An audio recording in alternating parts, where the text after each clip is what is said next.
ഹണി റോസ് എന്താണ് ഈ കാണിക്കുന്നത് എന്ന് പരസ്യമായിട്ടോ രഹസ്യമായിട്ടോ ചോദിക്കാത്ത ഒരു മലയാളിയെങ്കിലും കേരളത്തിലുണ്ടോ? ഇത്രയും ഓബ്വിയസ് ആണ്, പകൽ വെളിച്ചം പോലെ വ്യക്തമാണ് കാര്യങ്ങളെന്ന് ഇരിക്കെ ഹണി റോസിന്റെ വസ്ത്രത്തെ പറ്റിയിട്ട് രഹസ്യമായോ പരസ്യമായോ സംസാരിക്കുന്നതായിട്ട് ആരുമില്ല. കേരളത്തിലുള്ള എല്ലാ ജനങ്ങളുടെ ഉള്ളിൽ ഇങ്ങനെ ഒരു ചിന്താഗതി ഉണ്ട് എന്നാണ് രാഹുൽ ഈശ്വർ ആവശ്യപ്പെടുന്നത്. കുറെ ദിവസമായിട്ട് നോക്കിക്കഴിഞ്ഞാൽ രാഹുൽ ഈശ്വർ ചാനൽ ചർച്ചയ്ക്കകത്തൊക്കെ വന്നിരുന്ന് ഭയങ്കര രീതിയിൽ സംസാരിക്കുന്നുണ്ട്. ബോച്ചയാണ് ഏറ്റവും കൂടുതൽ സപ്പോർട്ട് ചെയ്യണത്. സപ്പോർട്ട് ചെയ്യുന്നതിന്റെ റീസൺ എന്ന് പറഞ്ഞാൽ ഹണി റോസ് ആണ് ഇതിന്റെ എല്ലാത്തിനും കാരണക്കാരി. ഹണി റോസ് പല ഇനാഗുറേഷനിലും പല മോശമായിട്ടുള്ള ഡ്രസ്സുകൾ ഇട്ടതിന്റെ പേരിലാണ് ഇങ്ങനെയൊക്കെയുള്ള ഒരു സംസാരിക്കാനായിട്ട് അവസരം ഉണ്ടാക്കി കൊടുത്തത് എന്നാണ് രാഹുൽ ഈശ്വർ പറയുന്നത്. എന്തായാലും രാഹുൽ ഈശ്വറിന് എതിരെ ഹണി റോസ് ഒരു പോസ്റ്റ് ഇട്ടിട്ടുണ്ട്. എന്താണ് ആ പോസ്റ്റ് എന്ന് നമുക്ക് ആദ്യം ഒന്ന് കേൾക്കാം. വന്നിരിക്കുകയാണ്. രാഹുൽ ഈശ്വറിനെ നിശിതമായി വിമർശിച്ചുകൊണ്ടാണ് ഇപ്പോൾ സമൂഹ മാധ്യമത്തിൽ ഒരു പോസ്റ്റ് ഇട്ടിരിക്കുന്നത്. രണ്ട് പ്രധാനപ്പെട്ട കാര്യങ്ങളാണ് അവർ ഇതിനകത്ത് എടുത്തു പറയുന്നത്. രാഹുൽ ഈശ്വർ ഏത് വിഷയത്തിലാണെങ്കിലും അദ്ദേഹത്തിന്റെ ഭാഷാ ജ്ഞാനം കൊണ്ട് തന്റെ നിലപാടുകൾ അവതരിപ്പിക്കുന്ന വ്യക്തി, സ്ത്രീകളുടെ ഏത് വിഷയം പറഞ്ഞാലും അതിനെ ആ ഭാഷാ ജ്ഞാനവും ചാതുര്യവും കൊണ്ട് നിർവീര്യമാക്കി കളയുന്ന ആളാണെന്നുള്ളതാണ് ഈ പോസ്റ്റിൽ പ്രധാനമായിട്ട് ഉന്നയിച്ചിരിക്കുന്ന ഒരു ആരോപണം. അതോടൊപ്പം തന്നെ വസ്ത്രധാരണം സംബന്ധിച്ച് ഉന്നയിച്ചിട്ടുള്ള ആരോപണത്തെയും അവർ ശക്തമായി നേരിടുന്നുണ്ട്. അതിൽ അവർ പറയുന്ന വാക്കുകൾ ഇതാണ്: തന്ത്രി കുടുംബത്തിൽപ്പെട്ട രാഹുൽ ഈശ്വർ ക്ഷേത്രത്തിലെ പൂജാരി ആവാതിരുന്നത് നന്നായി. കാരണം അദ്ദേഹം പൂജാരി ആയിരുന്നുവെങ്കിൽ അദ്ദേഹം പൂജാരിയായ ക്ഷേത്രത്തിൽ വരുന്ന സ്ത്രീകൾക്ക് അദ്ദേഹം ഒരു ഡ്രസ് കോഡ് ഉണ്ടാക്കിയേനെ എന്നുള്ളതാണ് ഈ പോസ്റ്റിലുള്ള പരിഹാസം. കാരണം സ്ത്രീകൾ ഏത് വേഷത്തിൽ കണ്ടാൽ ആണ് അദ്ദേഹത്തിന്റെ നിയന്ത്രണം പോകുന്നത് എന്നറിയില്ലല്ലോ എന്നതാണ് ഹണി റോസ് ഈ പോസ്റ്റിൽ കുറിക്കുന്നത്. ഭാഷയുടെ കാര്യത്തിലുള്ള നിയന്ത്രണം അദ്ദേഹത്തിന് സ്ത്രീകളുടെ വസ്ത്രധാരണം കാണുമ്പോൾ ഇല്ല എന്നാണ് ഇതിൽ നിന്ന് മനസ്സിലാക്കുന്നത് എന്നുള്ള ഒരു പരിഹാസമാണ് ഈ പോസ്റ്റിൽ പങ്കുവച്ചിരിക്കുന്നത്. എന്തായാലും തന്റെ ഈ പോരാട്ടത്തിൽ തനിക്കെതിരെ വരുന്ന എല്ലാ ശരങ്ങളെയും അവർ നേരിടുകയാണ്. അതിന് തക്കതായ മറുപടിയാണ് അവർ ഇപ്പോൾ പുതിയ പോസ്റ്റിലൂടെ രാഹുൽ ഈശ്വറിന് നൽകിയിരിക്കുന്നത്. രാഹുൽ ഈശ്വറിന് മറുപടി നൽകും. അപ്പൊ ഇതായിരുന്നു ഹണി റോസ് പ്രതികരിച്ചത്. എന്തായാലും രാഹുൽ ഈശ്വറിന് ഈ പറയുന്ന ഹണി റോസിന്റെ ഡ്രസ്സിങ് കാണുമ്പോഴത്തേക്ക് വേറെ എന്തെങ്കിലുമൊക്കെ ചിന്തകൾ വരുന്നുണ്ടെങ്കിൽ വേറെ ആരുടെയും കുഴപ്പമില്ല. ഒരാൾ ഏത് ഡ്രസ്സ് ഇടണമെന്ന് അയാളാണ് തീരുമാനിക്കുന്നത്. നമുക്ക് ഒരിക്കലും വന്ന് പബ്ലിക്കിന്റെ മുന്നിൽ പറയാൻ പറ്റത്തില്ല. അത് ഞാൻ നിങ്ങളത് പറയാം. ഞാൻ ഒരിക്കലും എന്റെ വീഡിയോയിൽ വന്നിട്ട് ഞാൻ അവരെ കുറ്റം പറയത്തില്ല. അവർ ഏത് ഡ്രസ്സ് ഇടണമെന്ന് അവരാണ് തീരുമാനിക്കുന്നത്. അല്ലാതെ അവൾ എന്തിനാ ആ ഡ്രസ്സ് ഇട്ടുകൊണ്ട് പോയി, അവരാരോട് ചോദിച്ചുകൊണ്ട് ആ ഡ്രസ്സ് ഇട്ടുകൊണ്ട് പോയി, നീ കാണിക്കുന്ന മൊത്തം തെമ്മാടത്തരം അല്ലെന്ന് എനിക്ക് പറയാൻ പറ്റത്തില്ല. അത് കാര്യം ബേസിക് കോമൺ സെൻസ് ഉള്ള ആരും വന്ന് പറയത്തില്ല. പിന്നെ രാഹുൽ ഈശ്വർ കാണിക്കുന്ന ഈ ഷോ ഉണ്ടല്ലോ, വെറും പട്ടി ഷോയാണ്. കാര്യം ഈ പറയുന്ന ബാലഭാസ്കറിന്റെ വിഷയത്തിൽ തന്നെ വന്നിരുന്നിട്ട് എല്ലാ യൂട്യൂബേഴ്സിനെ വന്ന് തെറി വിളിച്ചിട്ട് അയാൾ വന്ന് കാണിക്കുന്ന പരിപാടി എന്താണെന്ന് നമുക്കറിയാവുന്നതാണ്. എന്നാൽ ആ കേസ് എങ്ങനെയെങ്കിലും തെളിയിക്കണമെന്നല്ല ഈ പറയുന്ന രാഹുൽ ഈശ്വർ നോക്കിയത്. എങ്ങനെയെങ്കിലും ആ കേസ് കുളമാക്കണമെന്നുള്ള രീതിയായിരുന്നു ഇയാളുടെ പരിപാടി. അതിന് നമ്മൾ എല്ലാവരും എടുത്ത് വെച്ച് റിയാക്ട് ചെയ്തതുമാണ്. ഇപ്പൊ എന്തായാലും ഹണി റോസിന്റെ പുറയിലാണ്. ഹണി റോസിനെതിരെ ഭയങ്കര രീതിയിൽ പ്രതികരിച്ചുകൊണ്ടിരിക്കുകയാണ്. അതിന്റെ ഇടയിൽ കൂടെ ബോച്ചയെ മാല ഇട്ടിട്ട് പുറത്തിറക്കാനായിട്ട് കുറെ ആൾക്കാർ ശ്രമിക്കുന്നുമുണ്ട്. എന്തായാലും എനിക്ക് വേറൊരു കാര്യം പറയാനുള്ളതെന്ന് പറഞ്ഞാൽ, ബോച്ചെ ഈ പറയുന്ന വലിയ ക്രിമിനൽസിനെ പിടിച്ചുകൊണ്ട് വരുന്ന രീതിയിലൊന്നും ബോച്ചെ പിടിച്ചുകൊണ്ട് വരേണ്ട ആവശ്യമില്ലായിരുന്നു എനിക്ക് അത് കണ്ടപ്പോൾ എനിക്ക് തോന്നി. കാര്യം അയാൾ ചെയ്തത് ഫുള്ള് തെറ്റാണ്. അയാൾ തെമ്മാടത്തരങ്ങളാണ് അയാൾ വന്ന് പറഞ്ഞിരിക്കുന്നത് കംപ്ലീറ്റും. എന്നും പറഞ്ഞിട്ട് അയാളെ ക്രിമിനൽസിനെ കൊണ്ടുവരുന്ന രീതി, അയാളെ ചുറ്റിനും എല്ലാവരും പോലീസുകാർ നിന്നിട്ട് ഇങ്ങനെ കൊണ്ടുവരേണ്ട തെറ്റൊന്നും അയാൾ ചെയ്തതായിട്ട് തോന്നുന്നില്ല. ഇവിടെ സിദ്ദിഖൊക്കെ കാണിച്ചു കൂട്ടിയ പ്രവൃത്തി നമുക്കറിയാലോ. സിദ്ദിഖിനെ അഗെയിൻസ്റ്റ് നല്ല തെളിവ് ഉണ്ടായിട്ട് പോലും സിദ്ദിഖിനെ അറസ്റ്റ് ചെയ്തിട്ടില്ല. എന്തായാലും ഹണി റോസിന്റെ ഈ ഒരു പോസ്റ്റ് വന്നതിന് ശേഷം രാഹുൽ ഈശ്വർ പ്രതികരിക്കുന്നുണ്ട്. അതും കൂടി നമുക്കൊന്ന് കാണാം. രാഹുൽ ഈശ്വർ തന്നെ ടെലിഫോൺ ലൈനിൽ ചേരുന്നുണ്ട്. ശ്രീ രാഹുൽ ഈശ്വർ, ഹണി റോസിന്റെ ഫേസ്ബുക്ക് പോസ്റ്റ് കണ്ടിരുന്നോ? അല്ല, ഇവിടെ ഒരു പ്രധാനപ്പെട്ട കാര്യം നമ്മൾ ശ്രദ്ധിക്കണം. അതിന് ഏറ്റവും പ്രധാനം സംസാരത്തിൽ മാന്യത ആവശ്യമാണ്, സഭ്യത ആവശ്യമാണെന്ന കാര്യത്തിൽ ആർക്കും തർക്കമില്ലല്ലോ. ഇതേപോലെ തന്നെ വസ്ത്രധാരണത്തിൽ മാന്യത വേണമെന്ന് പറഞ്ഞു കഴിഞ്ഞാൽ ആ പോയിന്റിനെ അഡ്രസ് ചെയ്യാൻ നമ്മുടെ മീഡിയയ്ക്ക് മടി വേണോ? എന്റെ ഏക ചോദ്യം ഇതാണ്. അതായത് സംസാരത്തിന് മാന്യത വേണം. നമ്മൾ സംസാരിക്കുമ്പോൾ മാന്യതയും മയവും മിതത്വവും പുലർത്തണം. ഇത് ആർക്കും വിരോധമില്ല. പകരം ഇതേപോലെ വസ്ത്രധാരണത്തിലും സഭ്യത വേണമെന്ന് പറഞ്ഞാൽ പ്രശ്നമുണ്ടോ? ഇനി ഒരു കാര്യം ഞാൻ താങ്കളോട് ഒന്നുകൂടെ ആവർത്തി ചോദിക്കുകയാണ്. നമ്മുടെ മലയാളികളിൽ ഒരാൾക്കെങ്കിലും, ഇത് എന്റെ വാക്കുകളല്ല, ഫറാഷിബിലയുടെ വാക്കുകൾ എടുക്കുകയാണ്, കേർട്സി ഫറാഷിബിലയാണ്, ഹണി റോസ് എന്താണ് ഈ കാണിക്കുന്നത് എന്ന് പരസ്യമായിട്ടോ രഹസ്യമായിട്ടോ ചോദിക്കാത്ത ഒരു മലയാളിയെങ്കിലും കേരളത്തിലുണ്ടോ? ഹണി റോസ് എന്താണ് ഈ കാണിക്കുന്നത് എന്ന് ചോദിക്കാത്തതായിട്ട് കേരളത്തിലെ ഒരു മലയാളികളും ഇല്ല എന്നാണ് രാഹുൽ ഈശ്വർ പറയുന്നത്. അതായത് ഷിബിലയുടെ വാക്ക് കടമെടുക്കുവാണെന്നാണ് പറയുന്നത്. ആരാണ് ഷിബില എന്ന് ചോദിച്ചു കഴിഞ്ഞാൽ ഒരു ആക്ട്രസ് ആണ്. അവർ 2 ദിവസത്തിന് മുന്നേ ഹണി റോസിനെതിരെ വന്നിട്ട് അവരൊരു പോസ്റ്റ് ഒക്കെ ഇട്ടിട്ടുണ്ടായിരുന്നു. ഞാൻ ആ പോസ്റ്റിന്റെ കുറച്ച് ഭാഗം ഞാൻ നിങ്ങളെ കാണിക്കാം. മിസ് ഹണി റോസ് വളരെ ബുദ്ധിപരമായി മെയിൽ ഗൈസിനെ ഈ നാട്ടിന്റെ ലൈംഗിക ദാരിദ്ര്യത്തെയും ഉപയോഗപ്പെടുത്തിയിട്ടുണ്ട്. വളരെ വൾഗറായ ആംഗിളിൽ എടുത്ത തന്നെ വീഡിയോകൾ റീഷെയർ ചെയ്യുന്നത് എന്ത് മാതൃകയാണ് നൽകുന്നത്? ഇവരുടെ പോസ്റ്റിനകത്ത് ഇവർ പറഞ്ഞിരിക്കുന്ന ഒരു കാര്യമാണ്. എന്നാൽ ഇതേ വ്യക്തി തന്നെ കുറെ നാൾക്ക് ഒരു ഇന്റർവ്യൂ കൊടുത്ത സമയത്ത് ഇവരൊരു ഡയലോഗ് പറയുന്നുണ്ട്. അതും കൂടി നമുക്കൊന്ന് കാണാം. മീഡിയം സൈസ് ആയിട്ടുള്ള ഒരു ആളാണ്. Like I am not like a plus size, not thin also. അങ്ങനത്തെ ഒരാൾക്ക് ഈ നാട്ടിൽ സ്വിം സൂട്ട് കിട്ടില്ല എന്നുള്ളതാണ് യാഥാർത്ഥ്യം. അതായത് നമുക്ക് ഷോപ്പിൽ പോയാൽ നമുക്ക് ഒരു സ്വിം സൂട്ട്, അപ്പോൾ അതിൻ്റെ അർത്ഥം നിങ്ങൾ കുറച്ച് ഇരിക്കുന്നവരാണെങ്കിൽ നിങ്ങൾക്ക് സ്വിം സൂട്ട് ഇടേണ്ടതാണ്, വിച്ച് ഇസ് നോട്ട് റൈറ്റ് അല്ലേ? നമുക്ക് ഇഷ്ടമുള്ള വേഷം ഇടുക എന്നുള്ളത് നമ്മുടെ മാത്രം ചോയ്സ് ആണ്, നമ്മുടെ മാത്രം ബിസിനസ്സും ആണ്. Like it's none of anybody's business. നമ്മുടെ ചോയ്സ് ആണ്, അതിൻ്റെ കൂടെ തന്നെ നമ്മുടെ മാത്രം ബിസിനസ്സും ആണ്. അപ്പോൾ അതെ, കേട്ടല്ലോ, നമ്മുടെ ചോയ്സ് ആണ് ഏത് ഡ്രസ്സ് ഇടണമെന്ന്. അപ്പം ഈ വാക്കുകൾ കടമെടുക്കുന്ന സമയത്ത് രാഹുൽ ഈശ്വർ ഇതൊക്കെ ഒന്ന് ശ്രദ്ധിച്ചാൽ വളരെ നന്നായിരിക്കും.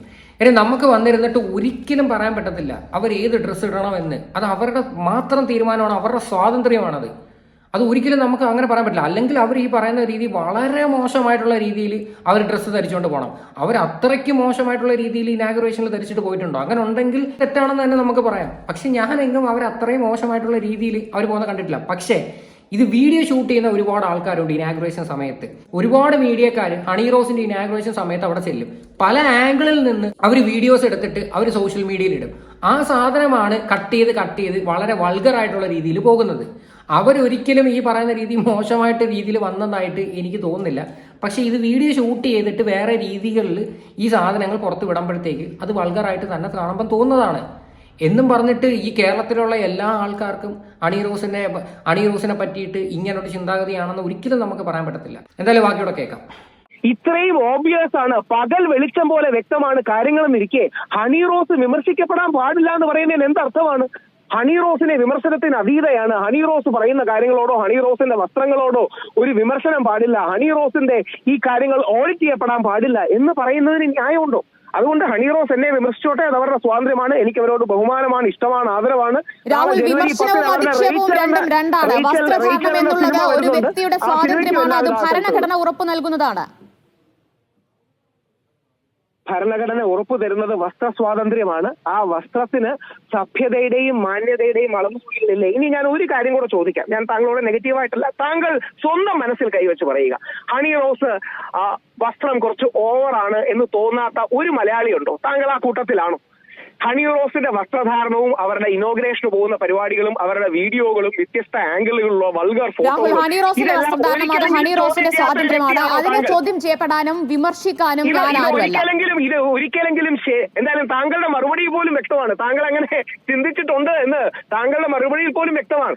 ഇതിനകത്ത് രാഹുൽ ഈശ്വർ ഒരു സ്ത്രീയെടുത്താണ് ചോദിക്കുന്നത്, താങ്കൾക്ക് തോന്നിയിട്ടില്ലേ ഇങ്ങനെ, അതായത് പല ആംഗിളിൽ നിന്ന് ഇതുപോലുള്ള ഫോട്ടോസും വീഡിയോസും ഒക്കെ കാണുമ്പോഴും ഹണി റോസിന്റെ ഡ്രസ്സിങ് ശരിയല്ല എന്ന് തോന്നിയിട്ടില്ലേ എന്ന്. അതായത് ഞാൻ കുറച്ചു മുന്നേ ഒരു കാര്യം പറഞ്ഞിട്ടുണ്ടായിരുന്നു, പല ആംഗിളിലുള്ള ഫോട്ടോസും വീഡിയോസും പല ആൾക്കാരും ഇതെടുത്ത് വെച്ച് കട്ട് ചെയ്തിറക്കും. ആ സാധനങ്ങൾ വളരെ മോശമായിട്ട് തന്നെയാണ് പബ്ലിക്കിന്റെ മുന്നിൽ പോകുന്നത്, ഇല്ലെന്ന് ഞാൻ എങ്ങും പറയത്തില്ല. പക്ഷെ എന്നാൽ പോലും ഞാൻ പറയുന്ന ഒരു കാര്യമുണ്ടല്ലോ, ഏത് ഡ്രസ്സ് അവർ ഇടണമെന്ന് അവരാണ് തീരുമാനിക്കുന്നത്. അവർ അത്രയും വൾഗറായിട്ടുള്ള രീതിയിൽ അവർ തുണി ഇല്ലാത്തൊരു രീതിയിലാണ് അവർ ഈ പറയുന്ന ഇനാഗുറേഷൻസിൽ വരുന്നത്. അപ്പോൾ ഒരിക്കലും നമുക്ക് അവരെ അങ്ങനെ കുറ്റം പറയാൻ പറ്റത്തില്ല, അവരുടെ സ്വാതന്ത്ര്യമാണത്. ഇവിടെ രാഹുൽ ഈശ്വർ എല്ലാ ആൾക്കാരോടെയും പോയി ചോദിക്കുവാണ്, നിങ്ങൾക്ക് തോന്നിയിട്ടില്ലേ, എല്ലായിടത്തും ചോദിക്കുവാണ്. തനിക്ക് തന്നെ താൻ തോന്നിയിട്ടുണ്ടെങ്കിൽ അത് ബാക്കിയുള്ളവരെയും കൂടെ എന്തിനാണ് അതിനകത്ത് വലിച്ചിടാൻ ശ്രമിക്കുന്നത്? രാഹുൽ ഈശ്വറിന്റെ ഈ സ്റ്റേറ്റ്മെന്റിനകത്തോട്ട് എനിക്ക് ഒരിക്കലും യോജിക്കാൻ പറ്റത്തില്ല. അവരുടെ സ്വാതന്ത്ര്യമാണ് അവർ ഏത് ഡ്രസ്സ് ഇടണമെന്ന്. അതുകൊണ്ടാണ് ഇപ്പം നിലവിൽ അവർ പോയി കൊണ്ടുവന്ന് കേസ് വരെ കൊടുത്തിരിക്കുന്നത്. അവർ ക്ഷമിക്കാവുന്നതിന്റെ മാക്സിമം അവർ ക്ഷമിച്ച്. റീസെന്റ് നടന്ന ഒരു ഇന്റർവ്യൂവിനകത്ത് വരെ ബോബി ചെമ്മണ്ണൂർ കൈവച്ച് ജസ്റ്റേഴ്സ് വരെ കാണിക്കുന്നുണ്ട് അവരെങ്ങനെയാണ് ഏത് രീതിയിലാണ് ഇരിക്കുന്നത് എന്നുള്ള രീതിയിൽ. അപ്പം അതൊക്കെ കാണുമ്പോഴത്തേക്ക് ഒരിക്കലും ഒരു സ്ത്രീ എന്ന നിലയ്ക്ക് അത് കണ്ടുകൊണ്ട് നിൽക്കാൻ പറ്റത്തില്ല. ബോബി ചെമ്മണ്ണൂർ ചെയ്തതിനകത്ത് ഒരിക്കലും നമുക്ക് അംഗീകരിക്കാൻ പറ്റത്തില്ല. അപ്പം ഇതിനെയൊക്കെ ഭയങ്കര ഗ്ലോറിഫൈ ചെയ്തിട്ട് വന്നിരുന്ന ഇങ്ങനെയുള്ള സംസാരത്തിൽ എങ്ങനെ നമുക്ക് അംഗീകരിക്കാൻ പറ്റും? ഈ രാഹുൽ ഈശ്വറിന് ശരിക്കും എന്താണ് ശരിക്കും? ഇയാൾക്ക് കുറച്ച് നാളായിട്ട് ഇയാളെ മാനസിക നിലയെ തെറ്റിക്കൊണ്ട് കിടക്കുവാണ്. ഇയാൾക്ക് ഭയങ്കര ഡെസ്പറേറ്റ് ആയിട്ട് നടക്കുവാണ്. ഇയാൾ എന്ത് പറയണം, എന്ത് ചെയ്യണമെന്ന് അറിയാതെ.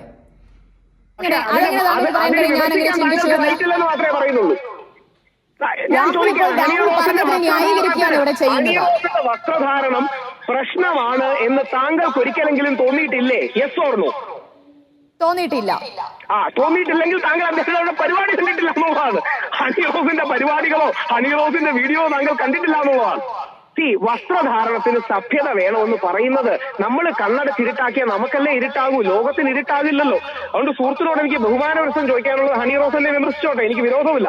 പക്ഷെ ഏക പോയിന്റ് വസ്ത്രധാരണത്തിന് സഭ്യത വേണം. ഇത് ഹണി റോസിന് മാത്രമല്ല, അമല പോൾ മറ്റൊരു പ്രഗത്ഭയായ നടിയാണ്, സൗത്ത് ഇന്ത്യൻ സ്റ്റാറാണ്. അമല പോൾ ഒരു കോളേജിൽ പോയി വളരെ റിവീലിംഗ് ആയിട്ടുള്ള എന്താ പറയുക നെക്ക് ലൈൻ താഴെയുള്ള ക്ലീവേജ് പ്രദർശിപ്പിക്കുന്ന ഒരു ഇതാണ്. അത് കോളേജിൽ എങ്ങനെ പോകരുത് എന്ന് പറഞ്ഞു കഴിഞ്ഞാൽ ഇവിടെ ആകാശം ഇടിഞ്ഞു വീഴൂ.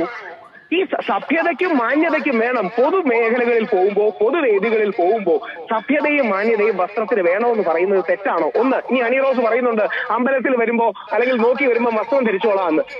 ഞാൻ അത് അവരോട് ബഹുമാനപുരസരം ഓർപ്പിക്കാൻ ആഗ്രഹിക്കുന്ന, കഴിഞ്ഞ ആഴ്ച കേരളം മുഴുവൻ ചർച്ച ചെയ്തത് അമ്പലത്തിലെ ഡ്രസ് കോഡാണ്. അമ്പലമാകട്ടെ, വിശുദ്ധമായ പള്ളിയാകട്ടെ, ക്രിസ്ത്യൻ പള്ളിയോ മുസ്ലിം പള്ളിയോ ആകട്ടെ, എല്ലാ സ്ഥലത്തിലും മിതവും മോഡസ്റ്റും, അത് തന്നെയാണ് എല്ലാ മതഗ്രന്ഥങ്ങളും പറയുന്നത്. മോഡസ്റ്റ് ആകണം, മിതത്വം ഉണ്ടാകണം, സഭ്യമാകണം.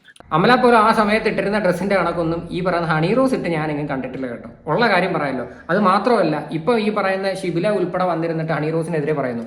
അവര് ഈ പറയുന്ന ഫോട്ടോഷൂട്ട്സ് ഒക്കെ ചെയ്തിട്ടുണ്ട്. അവരുടെ കണക്കുള്ള ഫോട്ടോഷൂട്ട്സ് ഒന്നും ഈ പറയുന്ന ഹണി റോസ് ചെയ്തിട്ടില്ല. അപ്പൊ അവരുടെ പ്രൊഫൈൽ എടുത്ത് നോക്കിക്കഴിഞ്ഞാൽ നിങ്ങൾക്ക് കാണാൻ പറ്റും കുറച്ച് ഫോട്ടോഷൂട്ട്സ് ഒക്കെ. ഞാൻ അത് എടുത്ത് പറയുന്നില്ല, അത് അവരുടെ ഇഷ്ടമാണ്, അത് അവരുടെ സ്വാതന്ത്ര്യമാണെന്നുള്ള രീതിയിൽ. പക്ഷെ നമ്മൾ ഒരാളെ പറ്റിയിട്ട് നമ്മൾ വന്നിരുന്ന് ഇങ്ങനെ പറയുമ്പോൾ നമ്മുടെയും കൂടെ ഭാഗം ക്ലിയർ ആണോ എന്ന് മാക്സിമം നമ്മൾ നോക്കണം. അതാണ് ചെയ്യേണ്ടത്. പിന്നെ ബോബി ചെമ്മണ്ണൂരിന്റെ ഈ ഒരു വിഷയത്തിൽ ഇപ്പൊ മാധ്യമങ്ങളെല്ലാവരും ഭയങ്കര രീതി ബോബി ചെമ്മണ്ണൂരിനെ പുറകെ നടക്കുന്നു, ബോബി ചെമ്മണ്ണൂരിനെ മറ്റെന്തോ ജയിലിലോട്ട് കൊണ്ടുപോകുന്നു നോക്കിക്കൊണ്ടിരിക്കുന്നു, എല്ലാ ക്യാമറാസും ചുറ്റിനും ഓടിക്കൊണ്ട് കിടക്കുന്നു. കാര്യം കേരളത്തിലെ ഏറ്റവും വലിയൊരു പ്രശ്നം ഇതാണ് എന്നുള്ള രീതിയിലാണ് അവർ കൊണ്ടു കിടക്കുന്നത്. അത് നിങ്ങൾ ആലോചിക്കുക. കാര്യം പല വിഷയങ്ങളും മറക്കാൻ വേണ്ടിയിട്ടുള്ള ഒരു പരിപാടിയായിട്ടാണ് എനിക്ക് തോന്നുന്നത്. ഇപ്പം PV അൻവറിന്റെയൊക്കെ കേസ് വന്നു, കുറെ വിഷയങ്ങൾ വന്നു, ഇപ്പൊ അതെല്ലാം വെള്ളത്തിനടിയിൽ പോയി. ബോബി ചെമ്മണ്ണൂരാണ് ഏറ്റവും ഭയങ്കര സംഭവം. കാര്യം ബോബി ചെമ്മണ്ണൂരിനെ പിടിക്കുന്നത് വയനാട്ടിൽ വെച്ചിട്ടാണ്. വയനാട്ടിൽ നിന്ന് പിടിച്ച് എറണാകുളത്ത് കൊണ്ടുവരുമ്പോഴത്തേക്ക് പാതിരാത്രിയാവുമെന്ന് ഏത് മനുഷ്യർക്കും അറിയാം. അതിനുശേഷം ബോബി ചെമ്മണ്ണൂരിന്റെ റിമാൻഡ് റിപ്പോർട്ടും മെഡിക്കലും എല്ലാം എടുത്തു കഴിഞ്ഞ് കഴിഞ്ഞാൽ പിന്നെ പിറ്റേന്നെ നമുക്ക് കോടതി കൊണ്ടുപോകാൻ പറ്റും. ഒരു ദിവസം എങ്ങനെ പോയി കഴിഞ്ഞാൽ ലോക്കപ്പിൽ ഹോൾഡ് ചെയ്യാൻ പറ്റും അല്ലേ? അപ്പൊ ഇത് ഇത്രയും കാര്യമായിട്ട് ഓടി നടന്ന് ഇങ്ങനെ പിടിച്ചുകൊണ്ട് വന്ന് ഇങ്ങനെ കാണിക്കേണ്ട ഷോ ഓഫ് ഇല്ലായിരുന്നു. അതെനിക്ക് ബേസിക്കലി എനിക്ക് അതിനകത്തോട്ട് യോജിക്കാൻ പറ്റുന്നില്ല. അയാൾ പറഞ്ഞിരിക്കുന്ന സ്റ്റേറ്റ്മെന്റിനകത്തോട്ടൊന്നും എനിക്ക് ഒരു രീതിയിലും അംഗീകരിക്കാൻ പറ്റത്തില്ല. പക്ഷേ നിൽക്കുന്ന നിപ്പിൽ പോയി പിടിച്ചുകൊണ്ട് വരിക, നൈസായിട്ട് ഒരു ദിവസം ലോക്കപ്പിൽ ഇടുക, പിന്നെ അതിനുശേഷം പിറ്റേന്ന് കോടതിയിൽ ഹാജരാക്കുക, അവിടുന്ന് ജാമ്യം കിട്ടി പുറത്ത് പോട്ടെ എന്നുള്ള രീതിയിൽ. കാര്യം ഇത് സിമ്പിളായിട്ട് ജാമ്യം കിട്ടുന്ന വകുപ്പ് തന്നെയാണ്, അല്ലാതെ വേറെ കാര്യങ്ങളൊന്നും അല്ല. അപ്പം പിന്നെ അത് മാത്രമല്ല, ഇതിന്റെ വേറെ ഒരു സൈഡ് നോക്കിക്കഴിഞ്ഞാൽ കുറെ ആൾക്കാർ പറയുന്നുണ്ട് റേച്ചൽ എന്ന് പറയുന്ന ഒരു മൂവി ഈ അടുത്ത് റിലീസ് ചെയ്യാൻ പോവാണ്. അതായത് ഹണി റോസിന്റെ 10-ാം തീയതി കണ്ടാണ് റിലീസ് എന്ന് പറയുന്നത്. എനിക്ക് കൺഫേം അല്ല, പക്ഷേ ഇതെല്ലാം മൂവി പ്രൊമോഷന്റെ ഭാഗമായിട്ട് കാട്ടിക്കൂട്ടുക എന്നുള്ള രീതിയിലും പറയുന്നുണ്ട്. എന്തായാലും നമുക്ക് കണ്ടറിയാം എന്തായിരിക്കും സംഭവിക്കുന്നതെന്ന്. എന്തായാലും ഇതിനെക്കുറിച്ചിട്ടുള്ള നിങ്ങളുടെയൊക്കെ അഭിപ്രായങ്ങൾ എന്താണെന്ന് വെച്ചാൽ നിങ്ങൾ തീർച്ചയായിട്ടും കമന്റ് ചെയ്യുക.